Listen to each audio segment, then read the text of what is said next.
আমন্ত্রণ ২১ রাতে আমাদের আজকের বিষয় কেন বিভক্তি অবিশ্বাস রেড লাইনের পর কি। আজকে আমাদের সঙ্গে উপস্থিত আছেন ১০ দলীয় জোটের এনসিপি মনোনীত সিরাজগঞ্জ ৬ আসনের প্রার্থী সাইফ মোস্তাফিজ। আপনাকে স্বাগত জানাচ্ছি। আমাদের সঙ্গে আছেন ইসলামী আন্দোলন বাংলাদেশের যুগ্ম মহাসচিব শেখ ফজলে বারী মাসুদ। আপনাকেও স্বাগত জানাচ্ছি। আমি প্রথমে মাসুদ ভাইকে দিয়ে শুরু করতে চাই। এই মুহূর্তে বাংলাদেশের অন্যতম আলোচনার বিষয় নির্বাচনের পরিস্থিতি, যত দিন আসছে ততই পাল্টাপাল্টি একটি বক্তব্য আমরা দেখছি, পাল্টাপাল্টি অবস্থান একটি দেখছি যে নির্বাচন কমিশন আসলে কার পক্ষে কাজ করছে। এক পক্ষ থেকে বলা হচ্ছে অন্যদের জন্য কাজ করছে। আমি সেই আলোচনায় যাবার আগে আমি একটু পেছন দিকে যেতে চাই, সমঝোতা নিয়ে, বিশেষ করে যেটি নিয়ে আলোচনা হচ্ছে। আপনিও একাধিকবার এই প্রশ্নের উত্তর দিয়েছেন, আপনি ছিলেন না সেই সংবাদ সম্মেলনে। সমঝোতা আসলে না হওয়ার পেছনে আসলে মূল কারণটা কি? অনেক ধন্যবাদ আপনাকে, যারা দেখছেন শুনছেন সকলকে ধন্যবাদ। আমার আজকের এখানে সহ আলোচক সাইফ ভাইকেও অনেক ধন্যবাদ জানাচ্ছি। আসলে এই সমঝোতা বিষয় নিয়ে আমরা আর খুব বেশি আলোচনা করতে চাই না, কারণ এটা একটা চ্যাপ্টার ছিল, এটা ক্লোজ হয়ে গেছে। আমরাও তাই জানতাম, কিন্তু গতকালকে আমরা দেখেছি যে আলোচনার দরজা এখনো খোলা আছে, বা দরজা খোলা আছে। না, দরজা তো সবার দরজাই খোলা আছে, সবার দরজাই খোলা। তো সেটা একটা দিক, কিন্তু 10 দলীয় বা 11 দলীয় জোটের যেই বা সমঝোতার যেই চ্যাপ্টার, এটা নিয়ে খুব বেশি আলোচনা সামনে না বাড়িয়ে এখন সামনে নির্বাচন কেন্দ্রিক আমরা আলোচনা যেতে চাই। আপনাদের আর মানে খোলা দরজা থাকলেও দরজা খোলা আছে, কেউ আসতে চাইলে আমাদের যেই টার্গেট ছিল, মানে যেই আপনাদের দরজা খোলা আছে। হ্যাঁ, আমাদের দরজা খোলা আছে, সবার দরজাই খোলা আমি মনে করি। তো এটা ভূমিকায় বলে নিলাম। তবে যে প্রশ্নটা করেছেন আমি টু দ্য পয়েন্ট সেই জায়গাটাতে আসছি, যে আপনাদের বা আমাদের সকলের নিশ্চয়ই জানা আছে যে জুলাই আন্দোলনের পরে, অভ্যুত্থানের পরে ইসলামী আন্দোলন বাংলাদেশের আমির মুফতি সৈয়দ মোহাম্মদ রেজাউল করিম পীর সাহেব হুজুর চরমোনাই উনি একটা আওয়াজ তুলেছিলেন। দেখলেন যে আসলে এই দীর্ঘ 54 বছর বা 53 বছরে তখনকার সময়, এই সময়টাতে বাংলাদেশের যেই পরিবর্তন হওয়া দরকার ছিল, মানুষের যে জনপ্রত্যাশা, এগুলি পূরণ হয়নি। এবং বিশেষ করে আমরা যারা ইসলামের নামে বা ইসলামী শাসন প্রতিষ্ঠা করতে চাই, ইসলামী শাসন ব্যবস্থা প্রতিষ্ঠা করতে চাই, তো আমাদের সেই সুফলতাটা সেভাবে আসেনি। এদেশে যারা সমাজতন্ত্র প্রতিষ্ঠা করতে চায়, যারা ধর্মনিরপেক্ষতাবাদ প্রতিষ্ঠা করতে চায়, প্রত্যেকেরই কিন্তু আন্দোলন আছে। ধর্মনিরপেক্ষতাবাদরা দীর্ঘদিন সময় এদেশে ক্ষমতায় ছিল, জাতীয়তাবাদ প্রতিষ্ঠিত ছিল, বাট ইসলামী শাসন ব্যবস্থা যেটা, ইসলামী শাসনতন্ত্র যেটা আমাদের পূর্বের নাম ছিল ইসলামী শাসনতন্ত্র আন্দোলন, এই ইসলামী শাসন ব্যবস্থা প্রতিষ্ঠা আমরা করতে পারিনি। ফলে এদেশে অনেকগুলি সংগঠন আছে যারা ইসলামী শাসন ব্যবস্থা প্রতিষ্ঠা করতে চায়, আর মানবতার কল্যাণের জন্য আমরা মনে করি এটাই হলো বেস্ট পলিসি। তো এটার উদাহরণ আছে, সেজন্য আমরা এটা চেয়েছি, কিন্তু এটা সম্ভব হয়নি। এটা হয়নি নানা কারণে। তার মধ্যে অন্যতম একটা কারণ ছিল, যারা আমরা এটা চাই এদের মধ্যেই নানা বিভক্তি আছে, কর্মপদ্ধতি, তার দৃষ্টিভঙ্গি, এগুলি নিয়ে তফাৎ আছে। তো এগুলির কারণেও হয়নি অনেকে বলেন। তো এজন্য আমাদের আমির একটা আহ্বান জানালেন যে আগামী নির্বাচনে আমরা যারা এদেশে ইসলাম প্রতিষ্ঠা করতে চাই, ইসলামী শাসন ব্যবস্থা প্রতিষ্ঠা করতে চাই মানবতার কল্যাণের জন্য, দল মত ধর্ম বর্ণ নির্বিশেষে সকলের কল্যাণের জন্য, তারা যেন আমরা একটা আমাদের আমিরের বক্তব্য, আমরা প্রত্যেকটা নির্বাচনী কেন্দ্রের জন্য একটা বক্স পাঠাতে পারি, অর্থাৎ একত্রে আমরা নির্বাচন করতে পারি। সেটা করতে পারি, এটা প্রথম কথা। এরপরে দেখা দিল যে এখানে তো নানান পথ আছে, বিশেষ করে জামাত ইসলামী নিয়ে এদেশের মানুষের বড় দুটি অবজেকশন তাদের আছে। তো সেখানে ওই অবজেকশনগুলোর ব্যাপারেও জামাত ইসলাম স্পষ্ট করে কোনো কথাই বলছে না, বলতে পারে নাই বিভিন্ন সময়। 71 প্রসঙ্গ, আর একটা হলো তাদের আকিদা প্রসঙ্গ। তো এই দুইটাকে কম্প্রোমাইজ করে, এই দুটোকে মেনে নিয়ে আমরা বা এই দুটোর সাথে জোটবদ্ধ হওয়া, এটা আমাদের জন্য ক্রাইসিস বা কঠিন ছিল। তো ফলে আমাদের আমির সহ ওনারা বসে একটা আলোচনা করলেন, ঠিক আছে তাহলে এটা আমরা নির্বাচনী জোট বলবো না, এটা একটা সমঝোতা হবে, এক আসনে এক একজনে প্রার্থী দিবেন। তো এই চিন্তা করেই কিন্তু আমরা অগ্রসর হচ্ছিলাম। এখানে বেসিক যে জিনিসটা, যেটা আমাদের সংবাদ সম্মেলনে সেদিন বলা হয়েছে, আমাদের মুখপাত্র বলেছেন যে আমাদের মূল টার্গেটটা ছিল কিন্তু ইসলাম।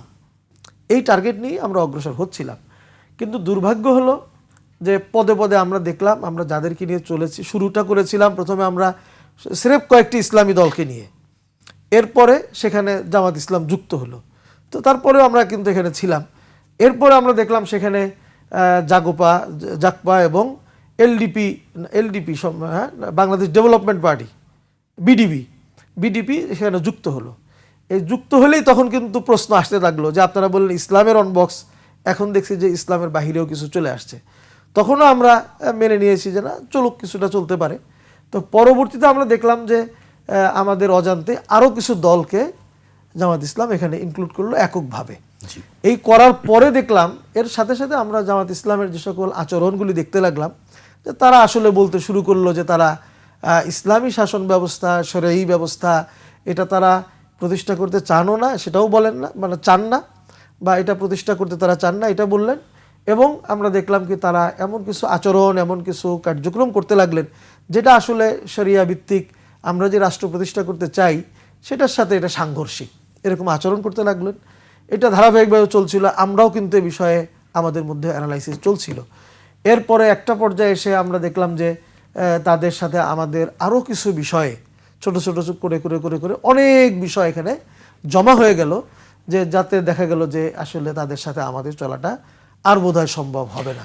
শেষ পর্যায়ে এসে আমি একটু যোগ করি, এই দূরত্বটা তো আসলে একদিনে তৈরি হয় না। আমরা যতদূর খবর জানি, ভেতরের খবর, যে আসলে বেশ কয়েক মাস ধরেই একটি দূরত্ব চলছিল এবং সেখানে আমরা যে খবরগুলো পাই যেটি হচ্ছে যে আপনারা বারবার দেখা করতে চেয়েছেন, সেই দেখা করার বা বৈঠকের বিষয়টি হয়নি।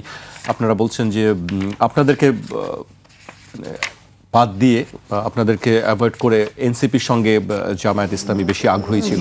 এই বিষয়গুলোকে আসলে ঠিক না, এগুলি যথার্থই।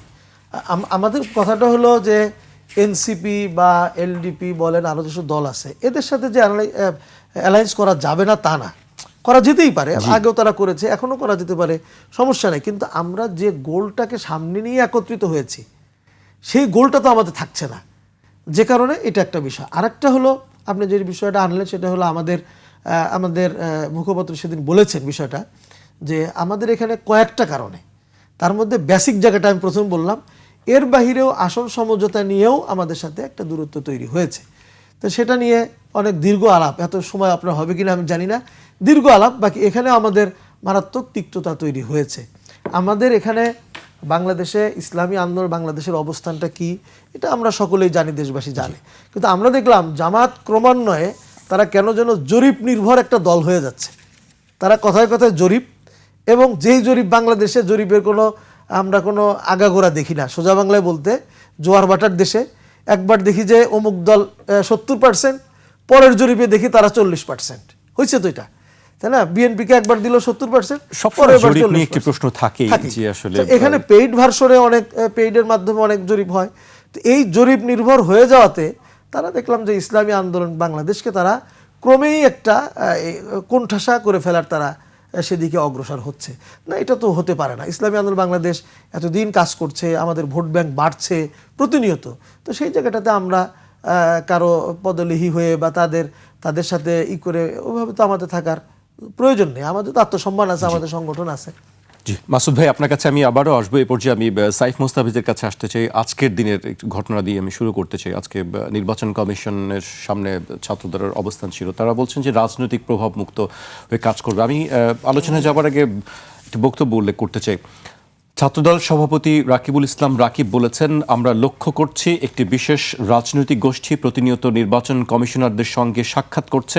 সচিবালয় বা নির্বাচন কমিশনে তাদের কোনো কাজ না থাকলেও তারা সেখানে অবাধে বিচরণ করছে এবং প্রভাব বিস্তার করছে। তিনি অভিযোগ করে বলেন, দেশের শিক্ষা প্রতিষ্ঠানগুলোতে নিজস্ব সেট আপ ছাড়া তারা নির্বাচন করতে ভয় পায়। তাদের জামায়াতপন্থী ভিসি, প্রক্টর এবং নিজস্ব OMR মেশিনের সেট আপ ব্যতীত তারা কোথাও নির্বাচন করতে পারে না। সাইফ মোস্তাফিজ, ধন্যবাদ। আমাকে আমার বিজ্ঞ সমালোচক এবং টিভি পর্দায় যারা দেখছেন তাদেরকে শুভেচ্ছা জানাচ্ছি। কি বলবো, রাকিব ভাইয়ের এই কথাটা তো আসলে যথাযথ আমি মনে করছি না। কারণ তারা আসলে এরকম স্টেটমেন্ট যখন দেয়, তারা বুঝে দেয় নাকি না বুঝে দেয়, এটা আসলে তাকে অ্যাকচুয়ালি কোয়েশ্চেন করা উচিত। একটা পুরো ইলেকশন কমিশন তাদের হয়ে যেভাবে কাজ করছে, তাদের মনোনীত লোকজন বসে তাদেরকে যেভাবে সুবিধা দিচ্ছে, ইলেকশন কমিশনে এখন যেই শুনানিগুলো হচ্ছে সেখানে অলরেডি আমরা সেটা দেখতে পাচ্ছি। তারপরেও তাদের আর কিভাবে তাদেরকে ফিল করাতে হবে যে আসলে এটা তারা তো উল্টা বলছেন। এটা আর কিভাবে ফিল করানো যায় যে হ্যাঁ রাজা সাহেব রাজপরিবারের সবাই আপনারা দেশে চলে আসছেন, নেন এই যে মুকুট নেন, আপনারা দেশ চালান, এইভাবে করলে হয়তো বা মনে হইতে পারে যে না আমরা সবাই তাদের প্রতি আজ্ঞাবহ। অবস্থাটা কি এছাড়া এরকম তো- আসলে? এছাড়া তো আর কোনো ওয়ে নাই। দেখেন আজকে যে মানে আর পোস্টাল ব্যালট নিয়ে তারা কতটুকু জানে এটা নিয়েও আমার আসলে কোয়েশ্চেন আছে। তারা কি হুজুগে দৌড় দিয়ে চলে যাচ্ছে নাকি কতটুকু বুঝে, এটা নিয়ে আমি একটু তাদেরকে জানতে চাই তাদের কাছে। এখন পোস্টাল ব্যালট যে ভোটের ব্যাপার, এটা প্রবাসীদের ভোটাধিকার নিশ্চিত করার জন্য এনসিপি, পার্টিকুলারলি এনসিপি ডে 1 থেকে অনেক ফাইট করেছে, যেখানে অন্য কোনো রাজনৈতিক দলকে আমরা দেখিনি আসলে সেভাবে আওয়াজ তুলতে বা এটা নিয়ে কাজ করতে। আমাদের পার্টিকুলারলি ডায়াসপোরা যে অ্যালায়েন্স যে গ্রুপটা আছে, তারা প্রত্যেকটা জায়গায় এটা নিয়ে কাজ করেছে। পরবর্তীতে কিছু রাজনৈতিক দল তারাও আস্তে আস্তে যুক্ত হয়েছে এবং তার ফলশ্রুতিতেই আসলে এই পোস্টাল ব্যালট ভোট, যেটা আসলে অনেক দিনের আকাঙ্ক্ষিত একটা চাওয়া ছিল আমাদের প্রবাসী ভাই বোনেরা যারা দিনরাত পরিশ্রম করে দেশে রেমিটেন্স পাঠায়, দেশের একটা উন্নয়নের জন্য একটা বড় ভূমিকা পালন করছে এবং স্পেশালি এই স্বৈরাচার মুক্তির জন্য তাদের যে ভূমিকা, সেটাকে আমরা সবাই খুবই শ্রদ্ধা ভরে স্মরণ করি। তো সেই জায়গা থেকে তাদের এই ভোটাধিকার নিশ্চিতের জন্য যে লড়াইটা ছিল, সেটার একটা ফলাফল আমরা সামনের দিকে পেতে যাচ্ছি। কিন্তু এই ফলাফল যখন আমরা পাওয়ার একটা সুযোগ হলো, তখনই তারা হঠাৎ করে বেঁকে বসলো। কেন? যেই পোস্টাল ব্যালটের ফর্মে হচ্ছে যে তাদের যেই মার্কাটা, সেটা কেন হচ্ছে মাঝে আছে বা কেন 1 নম্বরে নেই, এটা তো আসলে অ্যালফাবেটিক্যালি আসলে সাজানো হয়েছে। এখানে তো এনসিপির মার্কাটা তো ফার্স্ট পেজেই নেই, এনসিপির মার্কাটা সেকেন্ড পেজে। তো এইখানে যে তারা মানে দিনরাত এই ক্রাই বেবির মতো একটু পরপর কান্না করে, এটা তো আসলে হলো না। মানে সব কি তাদের মুখে তুলে আমাদেরকে খাইয়ে দিতে হবে, তারপর তাহলে সেট ওকে? এর পরবর্তীতে তারা আরেকটা অভিযোগ এনেছে যে সবগুলো কেউ একসাথে এক করে নিচ্ছে এরকম। দেখেন এটার মানে ওনারা আসলে এই প্রসেসের সাথে যুক্ত নাই, তো এই জন্য ওনারা জানে না যে আসলে কীভাবে এটা ভোটিং সিস্টেমটা। এখানে যে ভোটটা দিবেন তার এখানে কিন্তু স্বয়ংক্রিয়ভাবে ওয়েবসাইট যেটা আছে, একটা অ্যাপ আছে, সেখানে কিন্তু তার মুখের কিউআর কোড বা যেভাবে স্ক্যান করে সেভাবে প্রথমে তারা হচ্ছে যে এখানে নিবন্ধন করেছে এবং এটা পাওয়ার পরে সেই ব্যালটের ওইখানে একটা কিউআর কোড থাকবে, সেটা নিশ্চিত করার জন্য যে ভোটার সেই শুধুমাত্র সেটা কিউআর কোড করে সম্পন্ন করতে পারে। কিন্তু এখানে আমি একসাথে সবারটা নিয়ে রাখলাম, চাইলে কিন্তু আমি এরকম করে ভোটটাও দিতে পারবো না। তো এখানে তাদের বোঝার একটা ভুল আছে। কিন্তু তারা দেখেন এই প্রবলেমগুলোটা না তারা বুঝতেছে না শুনতেছে, উল্টা তারা ইলেকশন কমিশনকে ঘেরাও করে ইশরাকের মতো আজকের মধ্যে পোস্টাল ব্যালট ভোট বাতিল করতে হবে। তো এটা কোনো কথা হলো নাকি? তো যদি প্রবলেম থেকে থাকে, ধরে নিলাম যদি আসলে কোনো সিচুয়েশন এরকম হয়ে থাকে, জানো বুঝেন তারপরে সেটাকে সলভ করার জন্য কাজ করেন। আপনারা দিন রাত বলতেছেন যে না একদিকে ঝুঁকে গেছে, মানে এটা তো আওয়ামী লীগের মতো করে টোনে কথাবার্তা বলা, মানে সব তাদের সেট আপ, কিন্তু তারপর তাদের মনোভূত হচ্ছে না যে কেন আমাকে এখনো সব কিছু দেওয়া হচ্ছে। বিএনপির সেটআপ? হ্যাঁ, অলমোস্ট সবই বিএনপি কিভাবে সেট আপ। বলছেন? নির্বাচন কমিশন যখন গঠন হলো, নির্বাচন যে কমিশনার, প্রধান কমিশনার, সে তো বিএনপির মনোনীত একজন ব্যক্তি। প্রত্যেকটা রাজনৈতিক দলের কাছে সে সময় হচ্ছে যে একজন করে তালিকা চাওয়া হয়েছিল। তো মির্জা ফখরুল ইসলাম আলমগীর যে তালিকা দিয়েছেন তার মধ্যে থেকে একজন সেখানে যুক্ত হয়েছে। তো এটা আর কিভাবে ভেঙে বলা যেতে পারে? এখন তার মানে তো এইরকম না যে সে তার পলিটিক্যাল মানে ইলেকশন করে আসছে এরকম তো বিএনপি মনা, তারপরে জামাত মনা বা এনসিপি মনা, এরকম লোকজন তো প্রশাসনের জায়গায় বসছে। কিন্তু সেই সংখ্যাটা বিএনপির যে পরিমাণ হয়েছে, সেটাতে আসলে পুরো একটা রাষ্ট্র এখন আস্তে আস্তে সে ফাংশন করার মতো অ্যাবিলিটি আছে। মানে যে ইলেকশন ইঞ্জিনিয়ারিং বা যে জায়গাগুলোর কথা আমরা বলছি, এটা তারা ইজিলি করতে পারবে। যেই 1-2টা ধরেন অন্য দল বা একটু তাদের ভিন্ন মতের লোকজন আছে, সেটাটাও ফুল সেটআপটাই তারা যাচ্ছে। একটু প্রশ্ন করি যে বিএনপিকে কি আসলে ইলেকশন ইঞ্জিনিয়ারিং করে ক্ষমতায় আসার প্রয়োজন হবে কি? জি, ডেফিনেটলি। এছাড়া তার ওদের ওয়ে নেই। তারা আসলে পুরোপুরি মানে একদম খুব বাজে সিচুয়েশন আছে, তারা হেরেই যাবে আসলে। আপনি বলছেন বিএনপি হেরে যাবে? হ্যাঁ, ধরেন যে পরিমাণ চাঁদাবাজি, দুর্নীতি, মানে এহেন কোনো মানে অপকর্ম নাই যেটা তারা করে নাই এই 1.5 বছরে। মানুষ আসলে তিক্ত বিরক্ত। 17 বছরের যেই হাসিনা বা আওয়ামী লীগকে তারা দেখে আসছে, তারা দেখতেছে যে ভাই এই দলটা এখনো ক্ষমতাই আসেনি। তার আগেই মানে এদের অহমিকা, এদের বডি ল্যাঙ্গুয়েজ এবং মাঠ পর্যায়ের কাজকর্ম, এটা কি করতে পারে সেটা নিয়ে সবাই আসলে খুব ভয়ে আছে। তো এটার জায়গায় কি হয়েছে যে এখন একটা কলা গাছে ওদের থেকে একটা বেটার সিচুয়েশন তৈরি করে ফেলছে। মানুষ তাও মনে করছে আচ্ছা থাক, এ কলা গাছকে দিলে তাও আমাকে তো কোনো ক্ষতি করবে না, এরকম একটা সিচুয়েশন চলে আসছে। জি, আমরা সাইফের কথা শুনছিলাম, মাসুদ ভাইয়ের কাছে আসি। আপনি কি এই বক্তব্যের সঙ্গে একমত? আসলে কি ইলেকশন ইঞ্জিনিয়ারিং এর কি আসলে কোনো আশঙ্কা দেখেন আপনি, বা এই নির্বাচন কমিশন কি প্রভাবমুক্ত হয়ে, রাজনৈতিক প্রভাবমুক্ত হয়ে সুষ্ঠু নির্বাচন উপহার দিতে পারবে কিনা? না, অবশ্যই এটা তো আমাদের বাংলাদেশের যে ইতিহাস, তাতে দেখা যায় আমাদের প্রত্যেকটা ভোটের পরেই দেখছেন কেউ বলেছে স্থূল কারচুপি হয়েছে, আর যে আরেকবার বলেছে সূক্ষ্ম কারচুপি হয়েছে, এগুলো ইতিহাস আছে।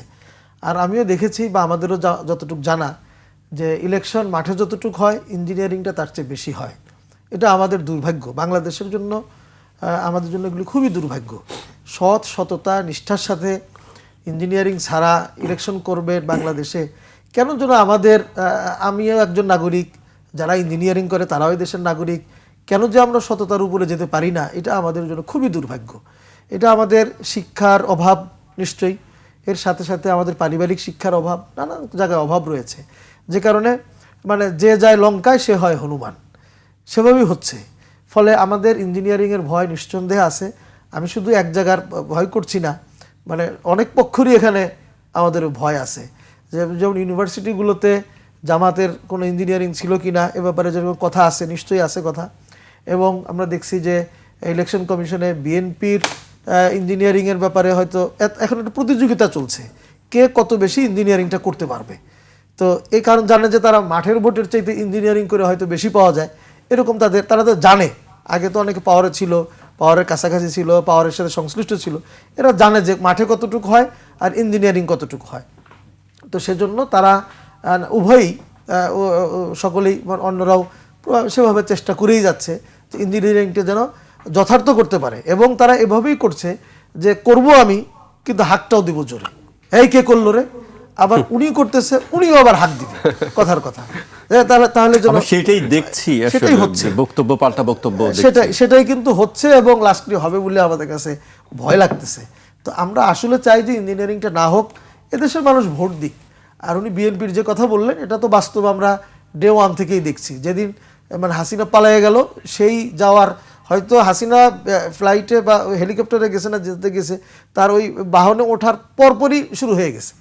তো সেটা তো চলছেই, এবং এটা আস্তে আস্তে আস্তে আস্তে এটা আরও ডালপালা শাখা প্রশাখা করে এটা আরও ব্যাপক হয়েছে। তো এগুলির থেকে মানুষে আসলে নিস্তার পেতে চায়। নিস্তার তো পেতে চাই সবাই, কিন্তু আপনাদের দুজনের বক্তব্য অনেকটা কাছাকাছি যে ইলেকশন ইঞ্জিনিয়ারিং। তাহলে আপনাদের দুজনকেই একই প্রশ্ন, দুজনেই আপনারা প্রার্থী, তাহলে কেন নির্বাচনে আসলে যাওয়া, যদি এরকম আশঙ্কা থাকে যে এই নির্বাচনের ফলাফল তো আসলে ঠিক হয়ে আছে বা জানাই আছে? আচ্ছা, আমি আপনাকে কেমন ইলেকশন ইঞ্জিনিয়ারিং হচ্ছে এটা একটা দিই। আমার কাছে আমার সিরাজগঞ্জ 6 আসনের যে বিএনপির মনোনীত প্রার্থী এম এ মুহিত সাহেব, উনার হচ্ছে হলফনামা আর একটা কোম্পানি রেজিস্ট্রেটেড ইউকেতে কোম্পানি ফাইল আছে। আপনি জাস্ট এটা দেখেন একটু।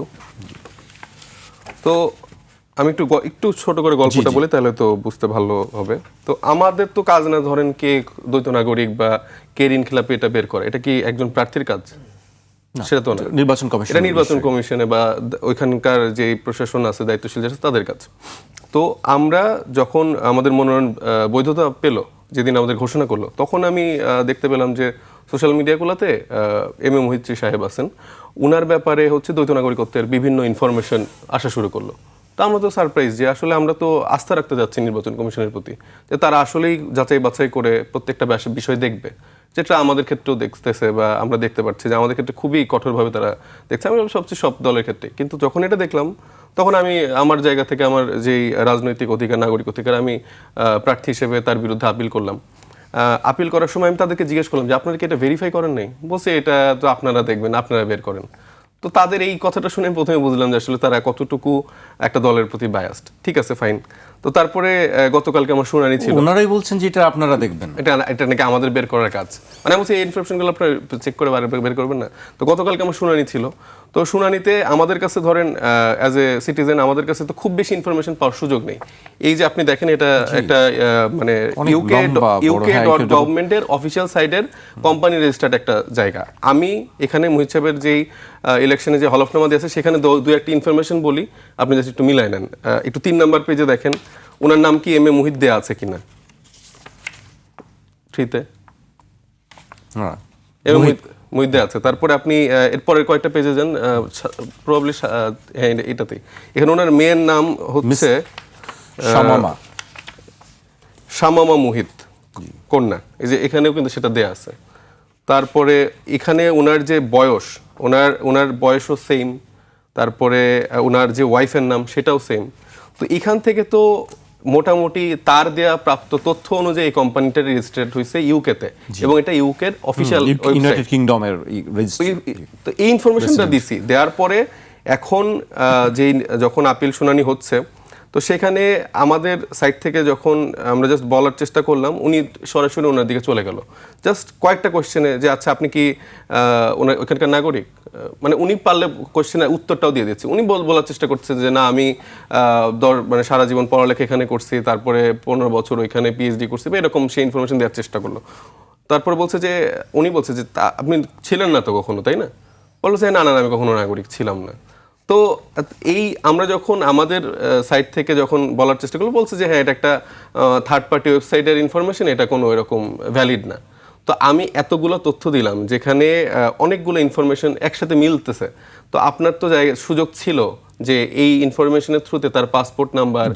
যাচাই বাছাই করার সুযোগটা ছিল সেই সুযোগটাই তো আপনারা নিলেন না এবং তাকে মানে উইদিন ধরেন 5 to 10 মিনিটসের মধ্যে ওনারটা জাস্ট শুনেই তাড়াতাড়ি করে বলে হ্যাঁ আপনার এটা বৈধ তো একটা ইলেকশন কমিশনের যতগুলো দায়িত্বশীল ব্যক্তি এই লম্বা একটা টেবিলে সবাই বসে আছে আপনি বলছেন এই ইনফরমেশন দেওয়ার পরে নির্বাচন কমিশন কোনো যাচাই বাছাই করেনি না তারা এখানে বলছে যে এটা একটা জাস্ট থার্ড পার্টি ওয়েবসাইটের ইনফরমেশন আপনার আরো কিছু দিতে হবে পাসপোর্ট বা এরকম মানে এটা দিলে হয়তো বা তারা একটু মনে করতো কিন্তু এটা তো আমার দায়িত্ব না আমি একটা বাংলাদেশের নাগরিক হিসেবে এত ইনফরমেশন কই থেকে পারবো আপনি অভিযোগ দিতে পারেন সে যেহেতু দায়িত্বশীল সে তো এই ইউকে গভর্নমেন্ট বলি এমবাসি বলি বা এয়ারপোর্টের থেকে এইসব জায়গা থেকে তো ইনফরমেশন নেওয়ার সুযোগ ছিল তাদের সেই সদিচ্ছাটা নাই কারণ তারা এটা ছেড়ে দিয়ে রাখছে এরকম বিএনপির আরো 20-এর অধিক প্রার্থী আছে যাদের দ্বৈত নাগরিকত্ব আছে কালকে শুধু একটা মাত্র ইস্যু যেটা ঋণ খেলাপির হাসনাত আব্দুল্লাহর সাথে যে প্রার্থী আছে তার শুধু অবৈধ ঘোষণা করা হয়েছে কিন্তু আমাদের কাছে যেটা রিডিং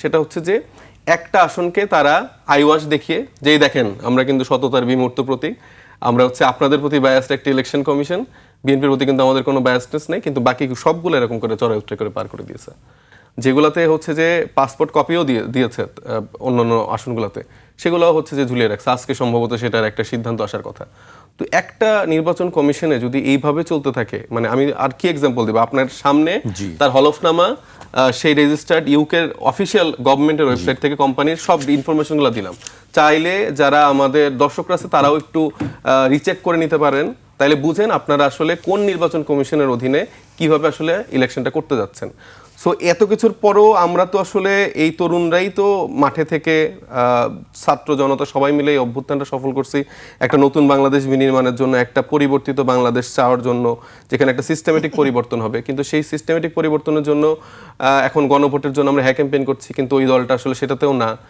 মানে তারা আসলে কি যাচ্ছে মানে একদিকে আমরা দেখতেছি যে মানে এই জুলাইয়ের ফলেই তো আসলে যে অ্যাটর্নি জেনারেল মানে হলেন যে ওনার নাম কি মোহাম্মদ আসাদুজ্জামান তো সাবেক যে অ্যাটর্নি জেনারেল ছিলেন সে এখন হচ্ছে বিএনপির প্রার্থী হিসেবে ইলেকশন করতেছেন তো সে একটা সবাই যে বলতেছে যে যখন হচ্ছে যে এরকম রিড করা হয় সে নাকি এটা আটকানোর চেষ্টা করছিল যে না আওয়ামী লীগকে তো আমরা সবাইকে এরকম করে করতে পারি না এবং তারা এখন ওপেনলি এগুলো বলা শুরু করছে ইলেকশনের মাঠে আগে তো বলতো না এই একটা ভেগ আনসার দিত তারেক রহমান সাহেবের মতো উই হ্যাভ এ প্ল্যান কি সেটার কেউ জানে না সো এই উই হ্যাভ এ প্ল্যানের মতো করে তারা প্রত্যেকটা জায়গায় ভেগ এরকম করে উত্তর দিত হ্যাঁতেও আসি নাতেও আসি কিন্তু কোনো উত্তর দিত না এখন ইলেকশনের আগে হয়তো কিছু ভোটার ব্যাংক ট্যাঙ্ক দেখতে পাচ্ছে তখন এগুলো জানাচ্ছে আবার দেখতেছি যে এই মানে বিভিন্ন হত্যা মামলায় আসামি এরা 200-300 কর্মী বিভিন্ন জায়গায় আওয়ামী লীগের যারা ছিলেন তারা সব বিএনপিতে যোগ দিচ্ছে সেটা আবার ফলাও করে তারা অনুষ্ঠান করে তাদেরকে গ্রহণ করতেছে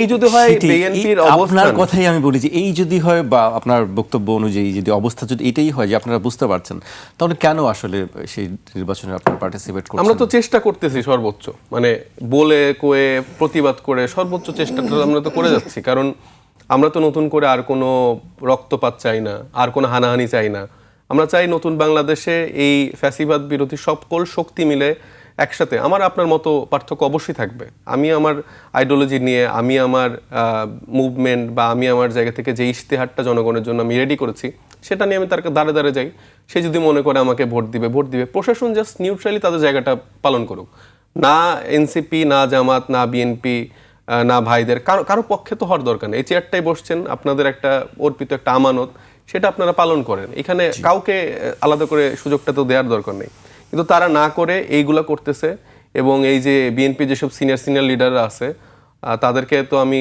সম্মান করার চেষ্টা করি, কিন্তু তারা যেসব ভাষায় কথা বলে তাদের উপর আস্তে আস্তে সেই সম্মানটাও চলে যাচ্ছে। গতকালকে আব্দুল আল মিন্টু সাহেব আমাদের যেই লয়ার ছিলেন তাকে উদ্দেশ্য করেই বলতেছেন তারও দ্বৈত নাগরিকত্বের একটা ইস্যু আছে, তাকে ব্লাডি সিটিজেন বলে গালি দিচ্ছে বা এরকম করে খুব খুব ছোট করে কথা বলছে। তো এই ব্লাডি সিটিজেনদের কাছে আপনারা এখন এই ভোটের আগে টুপি পরে ইসলামী লেবাস ধারণ করে হঠাৎ করে যে হচ্ছে ভোট চাবেন, সাইফ, এই ক্ষমা টুপি চাবেন, আমি একটু আপনাকে অ্যাড করি, এই ক্ষমা যে চাবেন। টুপি পরে ভোটের মাঠে নামা বা ইসলামী লেবাস, এটা তো আমরা না, দেখছি সব রাজনৈতিক এটা আমি দলের একটু শেষ মোটামুটি করিনি। তো দেখছি। এই যে ওনারা যে এরকম করে শুরু করতেছে, কিন্তু আমাদেরকে তো তারা ওইভাবে তো মূল্যায়ন করে না। কারণ ভোটটা পেয়ে যাওয়ার পরে আব্দুল আল মিন্টু সাহেব থেকে শুরু করে আপনারা নতুন করে এই সালমান এফ রহমান তৈরি হইতে দেখবেন, তারপরে ওই আওয়ামী লীগের সময় যেসব বড় বড় লোকজন ছিল যারা আসলে মানুষকে মানুষই মনে করতো না, এরকম অলরেডি কিছু ফিগার তৈরি হয়ে গেছে, সালাউদ্দিন সাহেব থেকে শুরু করে অনেকে তৈরি হয়ে গেছে। তো এরা এখনো বুঝতেছে না যে জনগণ চাইলে এটার উত্তরও দিতে পারবে। তারা যত ইঞ্জিনিয়ারিং করুক না কেন, যতই কিছু করুক না কেন, এটার ফলাফল কিন্তু খুব বেশি ভালো হবে না। এবং তারা যদি এখনো বুঝতে না পারে, সেই সময়টাও দূরে নেই। তারা যদি এই হাসান মাসুদদের দিল্লিতে বসে আলাদা করে সাপোর্ট করে, তারা press conference করেছেন, গতকালকে করে press হচ্ছে conference যে করেছেন যে তারা নির্বাচন- বাংলাদেশের ভিতরের অভ্যন্তরীণ বিষয়ে এখন কথা বলা শুরু করে দিল্লিতে বসে বসে, এটা তো কারো শেল্টার ছাড়া তো তারা এই সুযোগটা পায় না। অ্যাটর্নি জেনারেল এই হচ্ছে যে সালাউদ্দিন সাহেবরা এদেরকে সুযোগটা করে দিচ্ছে, এই বড় গলায় কথা বলার সুযোগ করে দিচ্ছে। মাসুদ ভাই আছেন আমার সামনে, কিন্তু তারপর প্রশ্নটা আপনাকেই করছি। আমি কথার মধ্যে বলছিলাম যে আসলে নির্বাচন আসলেই আমাদের লেবাসটা কেন পাল্টাতে হয়। শুধু এবারের কথাই বলছি না, আমি অতীতের অনেকবার দেখেছি, অনেক যে নির্বাচনের আগেই আমাদের এটা পাল্টে যায়, বদলে না, যায় লেবাস। এটা কেন? এটা ওই যে আমি বললাম যে আমরা যেই নতুন আপনি রাজনীতি, কি এটা সমর্থন করেন? আমি সমর্থন করি না। ধরেন আমি কিন্তু প্র্যাকটিসিং মুসলিম, কিন্তু ধরেন আমি জিন্স পরতেছি, আমরা জ্যাকেট পরতেছি, বেশিরভাগই প্র্যাকটিসিং তো সে না, অনেকে প্র্যাকটিসিং নাও হতে পারে, সেটা তার ব্যক্তিগত চয়েস। এটা আমার কোনো রাইট নেই তাকে বাধ্য করা যে তোমার প্র্যাকটিসিং মুসলিম হতে হবে। সে তার মধ্যে যদি সেই ঈমান আকীদা না আসে, আমি আমার জায়গা থেকে তাকে সর্বোচ্চ বলতে পারবো সে যদি আমার কাছের মানুষ হয়, কিন্তু জোর করে কারোর উপর চাপাই দেওয়ার আমার রাইটটা নাই। এখন ধরেন যে আমি এখন ফেক ইয়া করে আমি টুপি পরে আলাদা করে মানে সারাদিন হচ্ছে এই কাজগুলো করছি, ওটা তো আসলে ঠিক না। আমি যখন মসজিদে যাই অনেক সময় টুপি পরি, আবার অনেক সময় পরিও না। এটা আসলে সেই সময় আমার কাছে টুপি ছিল বা আছে কিনা সেটার উপর ডিপেন্ড করে। হ্যাঁ, আমাদের দলেরও এরকম অনেক করতেছে, এই যে জিনিসটাকে আমি আসলে সাপোর্ট করি না। আমার মনে হয় যে যেটা আপনি সেটাই থাকার চেষ্টা করা উচিত। মানে এটা আর বাড়তি কোনো কিছু করার প্রয়োজন না, আসলে বাড়তি। পড়ে না। মানুষ তো এখন অনেক স্মার্ট, আপনাকে সে সারা বছর দেখতেছে না, তো আপনি হঠাৎ করে একরকম এটা চোখে লাগে। হ্যাঁ, এটা চোখে লাগে। জি, আমাকে একটু বিরতিতে যেতে হচ্ছে, বিরতির পর আবার আমি আসছি। দর্শক, একটি বিরতি নিচ্ছি, ফিরছি আবার।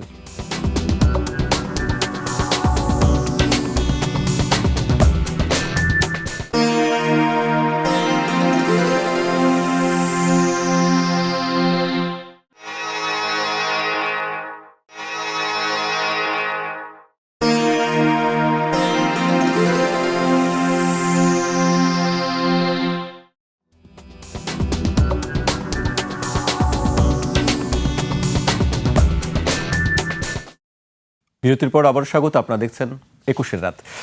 আমাদের সঙ্গে আছেন 10 দলীয় জোটের এনসিপি মনোনীত সিরাজগঞ্জ 6 আসনের প্রার্থী সাইফ মোস্তাফিজ এবং ইসলামী আন্দোলন বাংলাদেশের যুগ্ম মহাসচিব শেখ ফজলে বাড়ি মাসুদ। আমি এবার মাসুদ ভাইকে দিয়ে শুরু করতে চাই। মাসুদ ভাই, ধর্মীয় লেবাস নিয়ে কথা হচ্ছিল, আপনি ধর্মচর্চা করেন সবসময় আমরা জানি।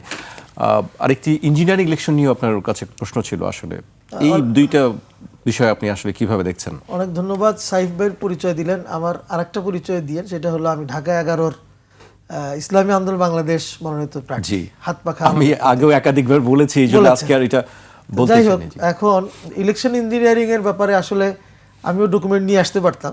সাইফ ভাই যেভাবে নিয়ে আসছেন, আমাদের কাছেও অনেক তথ্য আছে। যেমন একটা তথ্য শুধু বলি, আমাদের বরিশাল 2 আসনের বিএনপির যে প্রার্থী, সে কিন্তু ঋণ খেলাপি, ব্যাপক অনেক টাকা ঋণ খেলাপি, আরও অনেক ঝামেলা তার আছে। এই বিষয়ে আপনার যদি মামলা করতে হয়, তার কাগজপত্র উঠাইতে হয়। কিন্তু আমরা যতটুকু জানি, তার ব্যাপারে মামলা করার জন্য আমরা আমাদের প্রার্থীরা, অন্যান্য দলেরও ওই বরিশাল 2-এর প্রার্থীরা নানানভাবে চেয়েছে, কিন্তু রিটার্নিং অফিসার কোনোভাবেই কাগজপত্র দিতে প্রস্তুত না। নানান নয়েজ হয়, এখন আসেন না, পরে আসেন, তো নানান বিষয়। আপনি কেন করবেন তার বিরুদ্ধে মামলা, কি দরকার আছে, কেন যেন উনি এটার ওই দলের লোক। তো এই সমস্ত কিন্তু সারা দেশে আছে। তো এরা যদি ইলেকশন করেন, ইলেকশন এদের তত্ত্বাবধানে ইলেকশনটা হয়, তাহলে সেই ইলেকশন কীরকম হবে সেটা বোঝাই যায়। এরকম ইঞ্জিনিয়ারিং হয়ে আছে।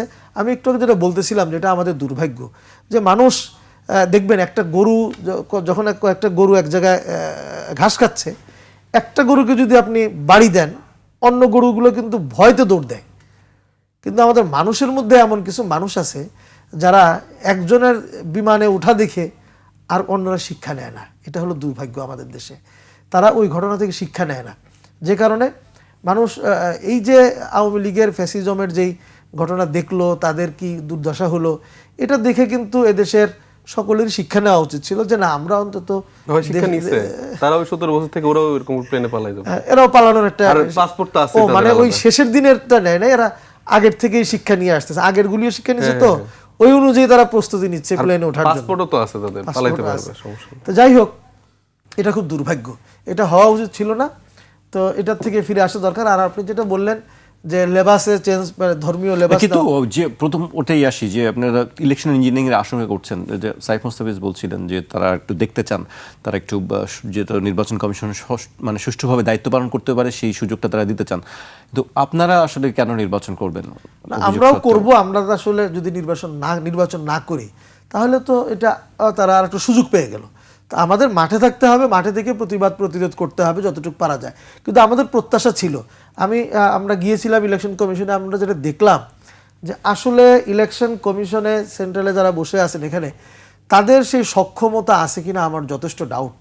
তাদের কথাবার্তায় যে তারা এই সারা দেশের এই যে 300 আসনে ইলেকশন করাবেন, তার জন্য যে জনশক্তি প্রয়োজন, যে সক্ষমতা প্রয়োজন, যে অ্যাটিটিউড প্রয়োজন, তারপরে তাদের যে শক্তি সামর্থ্য প্রয়োজন, এদের এটা আছে বলে আমার মনে হয় না। এক, দ্বিতীয়ত হলো তারা যেই পূর্বের যে সকল লোকদেরকে দিয়ে রিটার্নিং কর্মকর্তা করে আসেন, প্রেজিডিং অফিসার করবেন, এখানেও আসলে আমাদের দেশে ওই যে আগে যেটা বললাম, সবাই আসলে সেখান থেকে শিক্ষাও নেয় নাই, এবং সেই ধরনের মানুষ আছে। আমরা একটা প্রস্তাবও দিয়েছিলাম সিসি মহোদয়কে আমরা প্রস্তাব দিয়েছিলাম যে আপনারা একটা কাজ করেন, সেটা হলো যে আপনারা তৎক্ষণাৎ কিছু নাও করতে পারেন, কিন্তু একটা আইন করে যান যে যারা এই নির্বাচনে কোনো পক্ষপাতিত্ব করবে, এর যদি কোনো ডকুমেন্ট পাওয়া যায়, তাদেরকে আপনার বিচারের আওতায় আনবেন, এবং একটা কঠোর আইন করেন, কঠোর বিচারের আওতায় আনবেন। এসব প্রস্তাবও দিয়েছিলাম, কিন্তু এগুলি তারা তো অ্যাকসেপ্ট করবে না, কারণ তারা আইন করবে, সেই আইনিকে তারাই বিচারের মুখোমুখি হবে। তো এটা তারা করবে না, ফলে কি হবে, নুল হুদার মতো পরে জুতার মালা গলায় পড়বে, আর কি এরকম হবে, আর কি আল্লাহ না করুক। তো এইখান থেকে আমাদের বেরিয়ে না আসতে পারলে আসলে সুষ্ঠু ইলেকশন বাংলাদেশে হওয়াটা কঠিন। এরপরে আমাদের সর্বোচ্চ চেষ্টা করে যতটুকু পারা যায়, প্রত্যেকে যদি স্ব এলাকায় যদি আমরা চেষ্টা করি, তাহলে হয়তো কিছুটা হয়তো আমরা ভালোর দিকে যেতে পারি। জি, ধর্মীয় লেবাসের বিষয়ে ধর্মীয় লেবাসের বিষয় আসলে এটা আমাদের দেশে হয়ে আসছে। দেখবেন আমাদের দেশের মানুষরা কিন্তু এই যে বললাম না শরিয়া আইন, যেটা কথা বললাম, শরিয়া আইন চায় না, ধর্মীয় এটাকে ডিনাই করবে ঠিকই। এটা ডিনাই করবে হলো আপনার বাহিরের দেশের বা বিদেশি কোনো প্রভুদেরকে খুশি করার জন্য, আবার দেশের মানুষদেরকে খুশি করার জন্য আবার মাথায় টুপি দিবে। এই যে দ্বৈত আচরণ, এই দ্বৈত আচরণটাই আমাদের কাছে অপছন্দনীয়। আমরা যে এই 10 দলীয় বা 11 দলে থাকতে পারলাম না, এই দ্বৈত আচরণের জন্য। জামাতের এই সকল দ্বৈত, আমি একটু ইন্টারাপ্ট আমি করি। শেষ করি, আমার শেষ করি। টুপি পরা মানে যে আমি শরিয়া আইন চাচ্ছি সেটাও না, এটা একটা সিম্বল, একটা সিম্বল। টুপি পরলেই এটা মোটেও না, টুপি পরলেই যে আপনি শরিয়া আইন চাচ্ছেন এটা আমি টুপি পরি, কিন্তু সেজন্য আমি শরিয়া আইন চাই, আমি সেটা বলি নাই। কিন্তু আপনি কেন আপনি নির্বাচনের সময় টুপি পরে আপনি ঘুরতেছেন, অন্য সময় টুপি পরে ঘোরেন না, যেটা আপনি একটু আগে বললেন। ঘুরছেন কেন? মানুষকে দেখাচ্ছেন যে আমি ধর্মকর্ম করি, আমি ধর্মকে প্র্যাকটিস করি, এটা আপনি দেখাচ্ছেন। এটা দেখানো দরকারটা কি? আপনি আগে যেটুকু নামাজের সময় পড়তেন ওইটুকু পড়ে থাকেন। এই যে দেখানো, আপনি আবার মিডিয়াতে সাইফ বলেছেন যে তিনি এটি সমর্থন করেন না, উনি করেন না, এটা যথার্থ, এটা গুড, আমি এটাকে ধন্যবাদ জানাই। এটা হওয়া উচিত, যিনি করেন তার সবসময় হওয়া উচিত, যিনি করেন না তার সবসময় যে আচরণে আছেন ওইরকম থাকা উচিত, নির্বাচনের সময় যাতে এটা না হয়। আমি যেটা জামাতের বলতেছিলাম, জামাতের এই যে দ্বৈত নীতি, দ্বৈত আচরণ, আপনি দেখবেন এই যে আমাদের জোট বা এই সমঝোতা যে ভেঙে গেল, আপনার যে রাত্রে জামাতের এই যে 10 দলীয় জোটের যেই সংবাদ সম্মেলন হলো, এই সংবাদ সম্মেলনের আগেই 10 দলের কোনো এক সিনিয়র নেতা, আমি নাম বলবো না, সে আমাদের অফিসে এসেছিলেন। সে বলে যেতে বাধ্য হয়েছেন যে জামাত আপনাদের সাথে প্রকাশ্যে খারাপ আচরণ করেনি বটে, কিন্তু আপনাদের সাথে শুরু থেকে শেষ পর্যন্ত অপকৌশল করেছে। সে এখনো 10 দলীয় জোটে আছে, হয়তো তার সাথে হয়তো করেনি, কিন্তু আমাদের সাথে যে করেছে এটা সে স্বীকারোক্তি দিয়ে গেছে। এটা হলো আমাদের দুর্ভাগ্যের বিষয়। আমরা যে 10 দলীয় জোটে বা আমাদের যে 8 দলীয় জোট প্রথমে ছিল, তো সেখানে তো কিন্তু আমরা জামাতের সাথে চেয়েছিলাম যে ভিতরে যা বাহিরে এক, বাহিরে এক, ভিতর বাহির যেন একই রকম হয়। আমরা দেখেছি সেটা তাদের কাছ থেকে আমরা পাইনি। আমি ডিটেলস বলতে গেলে সময় লাগবে। প্রথম দিন থেকেই তারা চেষ্টা করে নির্বাচনী সমঝোতায়, ধরেন নির্বাচনী সমঝোতাটা কি, আমরা আগে এখানেও বলেছি যে আমি কোন কোন আসনে নির্বাচন করতে চাই, আপনি কোন কোন আসনে করতে চান, আসেন আলোচনা করি, কে কোথায় ভালো সেখানে দেই। জামাত কিন্তু সকল দলের কাছ থেকে নিয়েছে যে আপনার কোন আসনে করলে ভালো বা কোন কোন আসনে আপনাদের ভালো, এই তালিকা কিন্তু জামাত সবার কাছ থেকে নিয়েছে, আমাদের কাছ থেকে নিয়েছে। কিন্তু আমাদের আমির শেষের দিকে এক সময় জামাতের আমিরকে বলেছিলেন যে আপনারা কতটা আসনে করতে চান, আমাদেরকে তালিকা দিলেন না, তো আমরা তো সরল মনে আপনাদেরকে দিয়ে দিলাম, আপনারা দিলেন না। সে উত্তর দিয়েছে এটা সিক্রেট। তখনই আমাদের আমির বলেছেন না, তাহলে তো আর সমঝোতা থাকে না।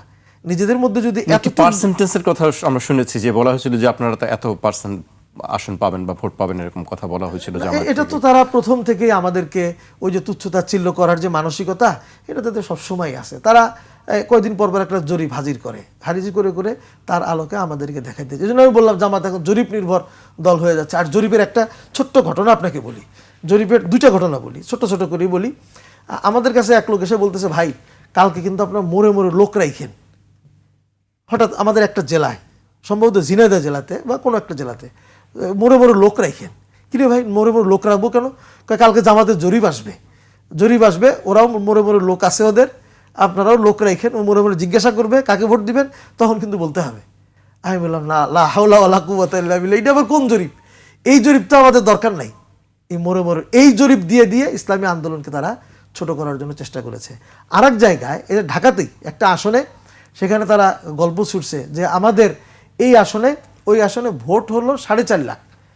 তারা সেখানে বলতেছে যে আমাদের ওখানে, তাদের জরিপের লোকজনও আছে, বলতেছে আমাদের এখানে 5 লক্ষ আমাদের সদস্য আছে। তো আমাদের লোকজনও সেখানে ছিল, তারা ইসলামী আন্দোলন, তারা বললেন যে 5 লক্ষ সদস্য আছে মানে এখানে তো ভোটারই হলো 4.5 লাখ, তাহলে তো আপনাদের কাউকে লাগে না, আপনাদের অটো দিতে যাবেন। পরে এটা দেখে যখন বুঝতে পারছে যে না এরা ধরছে, ঠিক মতো ধরতে পেরেছে, তখন বলে না না না আমরা ভুল বলেছি, আমরা যে রাস্তায় গেছি না, রাস্তায় তো বহু মানুষ ছিল, সবাইকে সালাম দিছি, মুসাফা করেছি, এই টোটাল আমরা 5 লক্ষ আমরা ধরে নিয়েছি।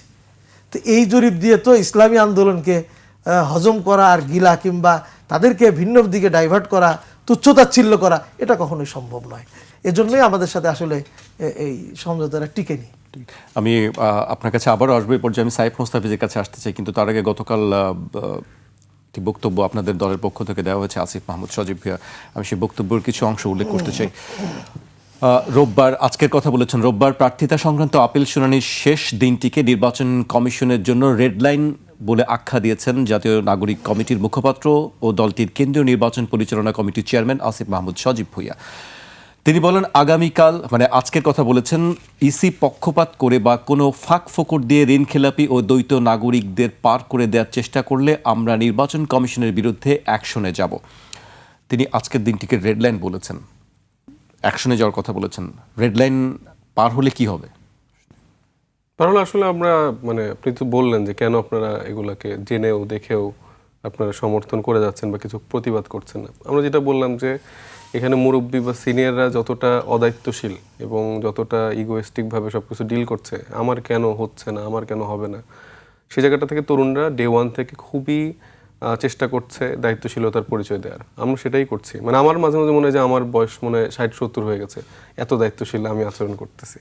তো সে জায়গা থেকে আসিফ মাহমুদ যখন আমাদের ইলেকশন পরিচালনা কমিটির উনি প্রধান, তো সে জায়গা থেকে ওনার কাছে তো সবগুলো ইনফরমেশন যাচ্ছে, আমাদের অভিযোগগুলোও তিনি দেখছেন, তারা ইলেকশন কমিশনে কীভাবে আচরণ করছে সেটাও দেখছেন। তো সেই আলোকে তিনি এই কথাটা বলছেন এবং এটাকে আমরা দলীয়ভাবে আসলে জোটের পক্ষ থেকে আমরা এটাকে মোকাবেলা করার চেষ্টা করব।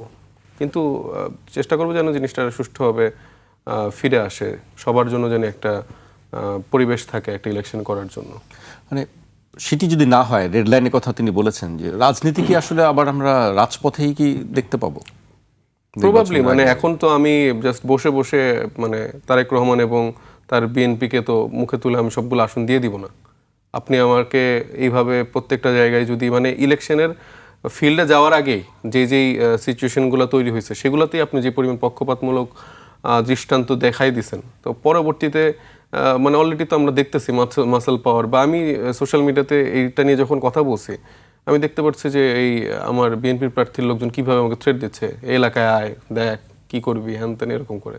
সো এই টোনে তারা যদি এখনই হুমকি ধামকি দেয় এবং এগুলা মানে ইলেকশন কমিশনের কাছে বা দায়িত্বশীলদের কাছে অভিযোগ করার পরে তারা বলছে ভাই সমস্যা নেই দেখা যাবে, বা ওই যে আমাদের শরীফ ওসমান হাদির ঘটনাটাকে যেরকম বিচ্ছিন্ন ঘটনা বলতেছে ওরা এইভাবেই ট্রিট করতেছে, ওরা চাচ্ছে আরও কিছু এরকম বিচ্ছিন্ন ঘটনা ঘটে যাক, একদম বিপক্ষের শক্তি যারা আছে সবগুলা নাই হয়ে যাক, আকাশে চলে যাক, আর তারা সব ক্ষমতা হস্তান্তর করবে বিএনপির কাছে। আচ্ছা, মোট এই ধরনের কতগুলো অভিযোগ আপনারা আসলে করছেন? যে আপনি আমাদের বলছেন তো যে ধরেন যে আমরা তো ইলেকশন 300 করতেছি আসনের মধ্যে এরকম 30টা কতগুলো? আসনে, আমাদের জোট থেকে 300 আসনের জন্য প্রস্তুতি নেওয়া হয়েছে। তো আমি যতটুকু জানি মোটামুটি 20-এর অধিক দ্বৈত নাগরিকত্বের অভিযোগ আছে। আর ঋণ খেলাপির তো মাশাআল্লাহ মানে এটা কোনো সীমানা নাই। এটা মানে আগে আমি এই জিনিসটা কখনো সার্ভে করিনি, আমি দেখলাম যে বাংলাদেশে যারাই এমপি মানে হইছে বা মন্ত্রী ছিল বা এরকম পজিশন হোল্ড করে তারাই দেখতেছি কোনো না মানে প্রত্যেকটা ব্যাংক থেকে তাদের হাজার হাজার কোটি টাকার ঋণ নেয়া, সেটা কখনো তারা পরিশোধ করে না, সেটা ইলেকশনের আগ দিয়ে তারা ওই কীভাবে মেকানিজম করে 1-2% পরিশোধ করে আবার সেটা কন্টিনিউ করে, যখন আবার ক্ষমতায় বা পাওয়ারে চলে আসে ওই ঋণটা সে আবার নেয়। এইভাবে সে মানে জনগণের টাকা খেতে খেতে খেতে বাইরে পাচার করতে করতে এটাই হলো তাদের স্ট্র্যাটেজি। আর জনগণের এই দিক দিয়ে আমাদের মুদ্রাস্ফীতি দিন দিন মানে উপরের দিকে যাচ্ছে, আমাদের ইকোনমিক্যাল জায়গাটা একদম নাই হয়ে যাচ্ছে এই কিছু মানুষগুলোর জন্য। এরা কিসের মানে দেশের মানুষের সেবা করবে, কিসের জনগণের প্রতিনিধি? এরা তো মানে চোর বাটপার সবগুলা। আপনি প্রত্যেকের ঘাটেন, প্রত্যেকের এরকম হাজার হাজার কোটি টাকার ঋণ নেয়া লোন নেয়া, এরা প্রত্যেকে বড় বড় প্রতিষ্ঠানের মালিক। এরা এগুলো কই থেকে পাইছে? এরা কি সবাই রাজার ছেলে? এরা তো সবাই রাজার ছেলে না।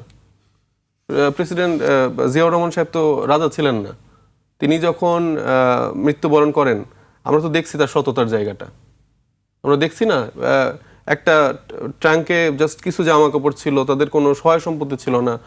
বেগম খালেদা জিয়া, তারেক রহমান সাহেব, সেই সময়ের ঘটনাগুলো তো আমরা জানি, ইতিহাস জানি তিনি কতটা সতত ছিলেন। আমি যতটুকু জানি যে জিয়াউর রহমান সাহেবের হয়তো কয়েকটা ড্রেস ছিল যেটা রোটেট করে করে উনি পড়তেন। তো আমরা বারবার বলি জিয়ার আদর্শ, জিয়ার আদর্শের সৈনিক। তো জিয়ার আদর্শের সৈনিকদের এই অবস্থা কেন? বা আমাদের মধ্যেও টেন্ডেন্সি তৈরি হচ্ছে, স্পেসিফিক্যালি তরুণ বা অন্য রাজনৈতিক দলদের, এটাকে আমরা ফলো করার চেষ্টা এই অবস্থাগুলো তো সব রাজনৈতিক দলের মধ্যেই কম বেশি আমরা দেখি সাইফ। হ্যাঁ, সব মানে রাজনৈতিক দল, সেটাই তো বললাম, এটা তো আমাদের একটা বাদ দিয়ে মানে প্রধানভাবে তো আওয়ামী লীগ এতদিন করছে, সেটা বিএনপি বা জামাত ইসলাম বা অন্যান্য রাজনৈতিক দলগুলা যারা আছে তারা হয়তো সেই সুযোগটা পায়নি, সেই টেন্ডেন্সি সবার মধ্যেই আছে। কিন্তু এইটা তো আসলে কোনো দিকেই হওয়া উচিত না। যারা আসলে আমরা ইসলামকে ধারণ করি ও আমাদের রাজনীতির প্রেক্ষাপটটা এটা, তাদের তো আরোই উচিত না। আবার যারা হচ্ছে মানে বিএনপির যেই মানে সেন্ট্রিস্ট একটা পজিশন নিয়ে রাজনীতি করতেছে বা যেটাই করুক না ভাই, মানে বেসিক জিনিস, আমি যখন একটা দেশের সেবক, আমি যখন আমাকে এরকম একটা দায়িত্ব অর্পণ করবে আমার জনগণ, তাকে সার্ভ করার জন্য আমার সর্বোচ্চ চেষ্টা করা উচিত। জি, আমি শেষ পর্যায়ের দিকে চলে আসছি, কিন্তু তার আগে আরেকটা বক্তব্য উল্লেখ করতে চাই। সালাউদ্দিন আহমেদ কালকে একটি কথা বলেছেন, নির্বাচন কমিশন ও একটি দল নির্বাচন থেকে সরে দাঁড়ানোর সুযোগ খুঁজছে, আমরা তাদের সেই সুযোগ দেব না, এমনটাই মন্তব্য করেছেন সালাউদ্দিন সাহেবের। মানে নির্বাচন কমিশন বলছে এবং একটি দল কি বলতেছে আমি বুঝতে পারছি। সালাউদ্দিন সাহেব নিজেকে খুবই মানে জ্ঞানী মনে করেন, যদিও সে জ্ঞানী মানুষ, তার সে যোগ্যতা বা সেই জায়গাটা আছে, কিন্তু সে যেভাবে অন্য মানুষকে ভাবে যে সব বোকা স্বর্গে বাস করে, তার মতো অনেক বড় বড় ডিগ্রি হয়তো বা আমাদের নাই, কিন্তু সে যেভাবে মনে করে যে সে পলিটিক্যালি এত কারেক্ট এবং এত স্মার্ট, বাকি কেউ কোনো কিছু ধরতে পারবে না। আমার অনেকগুলা বিএনপির সিনিয়র লিডারদের সাথে কথা হয়েছে, আমরা যখন জাতীয় পার্টির ব্যাপারটা নিয়ে খুবই স্ট্রিক্ট একটা ভূমিকা রাখার চেষ্টা করতেছি, আমি বলি যে আপনারা কেন কখন এরকম পজিশন নেন না? বলে যে সাইফ, এটা তো ওদেরকে আমার রাখতে হবে, ওদের পরে কাজে লাগবে। তো তারা পার্টিকুলারলি চাচ্ছে জাতীয় পার্টিকে পরে কাজে লাগবে, সেটা বলছে কিভাবে কাজে লাগবে শুনুন। তো পরে তারা পার্টিকুলারলি চাচ্ছে, ধরেন এই যে আমরা যারা রাজপথে যারা লড়াই করছি, রাজনৈতিক দল হিসেবে কাজ করার চেষ্টা করছি, জনগণের কাছে যাচ্ছি, 11 দলের 10 দলের জোট বা অন্য যেসব রাজনৈতিক দলগুলো আছে, তারা যা ইচ্ছা করুক, মানে এই যে যখন এরকম সিচুয়েশন হবে, একটা টাইমে তো আমি বাধ্য হব যে এইখানে তো সিলেকশন করা সম্ভব না, চলে গেলাম, তখন তারা কি করবে? এই আওয়ামী লীগের যে ইকুয়েশনের যে গেমগুলো খেলতো, এই যে জাতীয় পার্টি কেন, ওই গৃহপালিত যেই বিরোধী দলটা আছে, নাচতে নাচতে তাদের লোকজন চলে আসবে। তো এই জন্য তারা ওইদেরকে প্রস্তুত রাখতেছে। আবার এবার এইভাবে আবার টন্টও করতেছে সালাউদ্দিন সাহেব, একটা দল চলে যাওয়ার, তুমি চলে যাওয়ার মতো সব বন্দোবস্ত করে দিচ্ছ, তাহলে মানুষ যাবে না? তো আপনি তো সেভাবে তো আরেকটা অপোনেন্ট রেডিও করে রাখছেন। জাতীয় পার্টি কিন্তু অনেকগুলো আসনে মনোনয়ন বৈধতাও পাইছে এবং তারা ভালোই দৌড়ঝাঁপ করতেছে। আওয়ামী লীগের পেট্রোনাইজ করা যা যা আছে সবকিছু তারা পাচ্ছে। তো এই গেমটা তারা খেলার চেষ্টা করছে, কিন্তু এটা আসলে সাধারণ মানুষ যে বুঝবে না, এটা আসলে সালাউদ্দিন সাহেবের ভাবাটা ভুল। সালাউদ্দিন মানে সবই বোঝে এখন। জি, আমি শেষ করব মাসুদ ভাইকে তবে দিয়ে। আমি শেষ করে দিই, সেটা হচ্ছে যে এবারের ইলেকশনে মানে আমরা তো আমাদের লড়াইটা চালাই যাচ্ছি, আমাদের অবস্থানটাই করব। তবে জনগণ যারা আছে তারা প্লিজ আপনারা এই বিষয়গুলো নিয়ে আওয়াজ তুলেন। আপনারা পার্টিকুলারলি ঋণ খেলাপির, তারপরে যারা দ্বৈত নাগরিক যারা আছে, যারা একটা পাসপোর্ট নিয়ে রাখে, মানে দেশের টাকা পয়সার সুসময় আসে লুটপাট করে, যখন আবার একটু বিপদে চলে যায় এই পগার পার হয়ে যায়, এইসব মানুষদেরকে ইলেকশনে না বলেন, এখন থেকে তাদেরকে প্রতিহত করেন এবং গণভোটে অবশ্যই হ্যাঁ বলেন। বাংলাদেশ বিনির্মাণ করার জন্য আপনাদের সাহায্য ছাড়া আমরা মানে এটা পসিবল না। জি, মাসুদ ভাইয়ের কাছে আসতে চাই। মাসুদ ভাই, জাতীয় পার্টির প্রসঙ্গে কথা বলছিলেন সাইফ মোস্তাফিজ। আমি গুঞ্জনের একটি বিষয় বলি, যেটি আমি কোনো খবর দেখিনি, কিন্তু একটি গুঞ্জনের বিষয়টা আপনারা জানতে চাই যে জাতীয় পার্টির সঙ্গে কি আসলে কোনো জোটের ব্যাপারে ইসলামী আন্দোলন ভাবছে কি, বা কোনো সম্ভাবনা ইসলামী আছে কি? আন্দোলন তো আমরা ওই যে 5 দফা আন্দোলন করেছি, সেখানে জাতীয় পার্টি নিষিদ্ধের ব্যাপারে আমরা কিন্তু সুস্পষ্ট দাবি ছিল, বক্তব্য 5 দাবির মধ্যে একটি দাবি ছিল। আমরা সেখানে এখনো জাতীয় পার্টির সাথে আমাদের কখনোই হবে না। মানে এই প্রেক্ষাপট এখন তো হবেই না, প্রশ্নই ওঠে না কোনো সমঝোতা হওয়ার বা আমাদের সাথে জোট হওয়ার কোনো প্রশ্নই ওঠে না। তবে এই সমস্ত গুঞ্জন আসলে হয় কি, মানুষের ছড়ায়, এগুলি ছড়ায় এবং কারো কারো বট বাহিনী আছে শুনি, এরা ইসলামী আন্দোলনের বিরুদ্ধে হবে না, আবার সেটি না, ওই যে রাজনীতিতে শেষ কথা বলে কিছু নেই, ওই জন্য হয়তো লোকে বলে। আমরা অন্তত ফ্যাসিস্ট এবং ফ্যাসিস্ট যে দোসর, এদের সাথে আমাদের জোট হওয়ার কোনো প্রশ্নই ওঠে না। যেমন দেখেন আমার ব্যাপারে বা এই যে জামাতের পক্ষ থেকেই বা তাদের হয় কি, জামাতের বড় নেতারা কথা বলেন কম বলেন, কিন্তু তাদের যে বিশাল এক আন্ডারগ্রাউন্ড বাহিনী আছে, এদেরকে দিয়ে এমন কথা ছড়ায়। যেমন আমাদেরকে ছড়িয়েছে কি বলে, ঢাকা 11 ইসলামী আন্দোলনের কি বলে ওটা নামকরণ যেন কি, বট বাহিনী, বট বাহিনী এরকম বলে। তারা করে কি, যেমন আমাকে ছড়িয়েছে কি বলে, জামাতের সাথে বা এই সমঝোতা ইসলামী আন্দোলন থাকছে না কেন, যে ঢাকা 11-তে ইসলামী আন্দোলনের যুগ্ম মহাসচিব সে মেয়র ইলেকশন করেছে, তার আসনটা নাহিদকে ছেড়ে দিতে হবে, এই জন্য নাকি আমাদের সমঝোতা হচ্ছে না। এটা একটা বেহুদা কথা। নাহিদ ভাইকে আমরা রেসপেক্ট করি, সে সম্মানিত মানুষ এবং জুলাই আন্দোলন 1 দফার আমরা কেন করব না? আমাদের সমঝোতা হয় তাহলে অবশ্যই নাহিদ ভাইয়ের জন্য আমরা আসন ছেড়ে দিব। কোনো আমি 10 বা 11 দলের যার জন্যই হোক আমরা ছেড়ে দিব, যাকে ছেড়ে দেওয়া প্রয়োজন, যা সিদ্ধান্ত হবে সেভাবেই করবো।